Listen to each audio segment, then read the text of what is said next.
Hi అండి. Summer అంటేనే mangoes కదా. ఈ మ్యాంగోస్ తినకపోతే అసలు రోజే గడవదు. అయిపోవడం పాపం, మళ్ళీ తెచ్చుకోవడమే. ఇంకా వేడి చేసి సెగ్గడ్లు వచ్చి మోషన్స్ అయిపోయినా ఏం పర్లేదు, కానీ మ్యాంగోస్ మాత్రం తినేయాల్సిందే.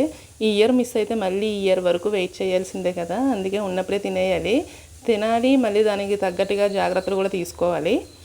మజ్జిగ, బార్లీ, సగ్గుబియ్యం అలాంటివి కూడా తాగుతూ ఉండాలన్నమాట. లేకపోతే చాలా ప్రాబ్లం అయిపోద్ది. ఆ మ్యాంగో తీసుకొచ్చి నేను 1 వీక్ అవుతుంది. తెచ్చినప్పుడు పచ్చిగానే ఉంది.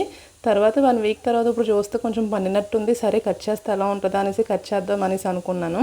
కట్ చేస్తుంటే కట్ అవ్వట్లేదు. అది మనకి చాకు పదునుపోయినప్పుడు ఏం చేయాలి అంటే, ఏదైనా పింగాణీ ఉంటుంది కదా, పింగాణీ కప్పు, దాన్ని ఉల్టా చేసి మనం పదును పెట్టినట్టు చేసామనుకోండి చాకు షార్ప్ అవుతుంది. ఒక్కసారి ట్రై చేసి చూడండి. నేనైతే అలాగే చేస్తాను, చాలా బాగా వర్క్ అవుతుంది. ఇక్కడ మార్నింగ్ లేచేసరికి నాకు లేట్ అయ్యింది. సో అసలు ఏ పని చేయబుద్ధి కాలేదు, వంట కూడా చేయబుద్ధి కాలేదు. ఇంకా సరేలే ఏదో ఒకటి రైస్ తాలింపు పెట్టేద్దాము, తొందరగా అయిపోద్ది, 2 అయిపోతాయి కదా అనేసి ఇంకా ఏమేమి వెజిటేబుల్స్ ఉంటాయో ఆ వెజిటేబుల్స్ అన్నీ నేను కట్ చేసేసుకుంటున్నాను. బంగాళదుంప, ఆనియన్స్, పచ్చిమిర్చి, క్యారెట్ ఇవన్నీ కట్ చేసేసుకొని పక్కన పెట్టా.